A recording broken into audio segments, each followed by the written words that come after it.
Քրիստինե Վարդանյան։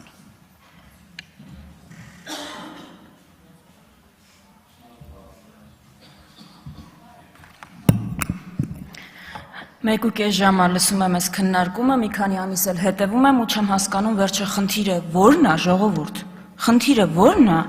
Բերել ենք հայոց ցեղասպանության ուրացումը քրեականացնող հոդված։ Միակ բանը, որ խելքին մոտ ասում եք, այնա որ սենց հոդված արդեն կա 136-րդ հոդվածը քրեական օրենսգրքի։ Ինչ է ասում 136-րդ հոդվածը։ Ասում է ցեղասպանության ուրացումը քրեականացվում է, եթե կա եթե այդտեղ դա կատարվել է ռասայական պատկանելության, մաշկի գույնի, ազգային կամ էթնիկ ծագման կամ կրոնական պատկանելության հիման վրա, անձի կամ անձանց խմբի նկատմամբ ատելություն, խտրականություն կամ բռնություն հրահրելու նպատակով։ Ավելի պարզ հայերենով բացատրեմ, եթե այս նպատակը չկա, ցեղասպանության ժխտումը չի քրեականացվել։ Իսկ ցեղասպանության ժխտումը մեր մոտ քրեականացված է, եթե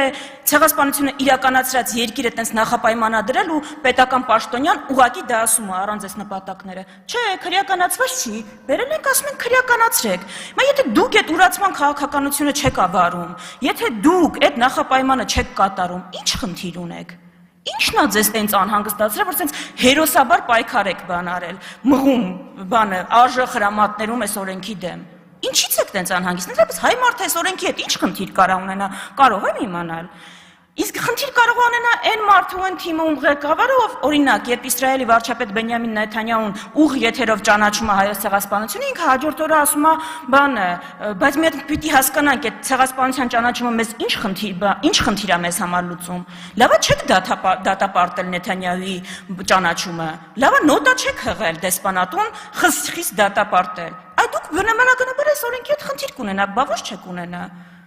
Ընդհանրապես դուք որ այս տեմպերով շարունակեք, Թուրքիայի ու Ադրբեջանի, ԱԳՆ, Հայաստանի հարցերով զբաղվող բաժինները կարան լուծարվեն։ Մարիա Կարապետյանի պես մարդ ունեն ստեղ, ինչ խնդիր ունեն։ Հաջորդ բանը, ասում եմ, ինչ խնդիր կա, Մարիա Կարապետյան, ասում է Միքայել Սրբազյանի խոսքերին Քրիստինե Վարդանյանը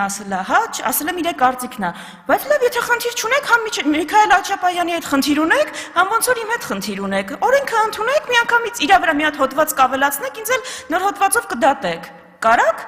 Թուրքիան թույլ կտա ձեզ։ Էս է մեր հարցը, ժողովուրդ ջան, ասում ենք հայոց ցեղասպանության ժխտումը ցանկացած պարագայում, եթե որևէ նպատակ էլ չի հետապնդում, պիտի քրեականացվի։ Ու Հայաստանում բնական է, որ այս օրենքը պիտի լինի։ Թող հարց տան իրանց այն մարդիկ, ովքեր այս ձևակերպման հետ խնդիր ունեն։ Ու վերջում, դուք հասել եք այնտեղ, որ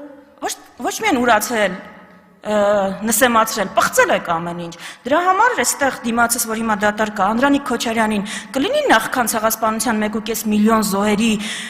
ցանկեր կազմելը մի հատ դրանից առաջ 44 օրյա պատերազմի նահատակների ամբողջական ցանկ վերջապես կազմեք ու հրապարակեք, որ աչ ու ձախ բոլորին չմեղադրեք թիվ կեղծելու մեջ, այն դեպքում, երբ որ դուք կոնկրետ թիվ չեք հրապարակել տենցել։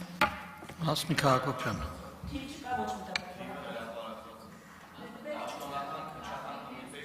Տիկին Հակոբյան, ձեր հերթն է։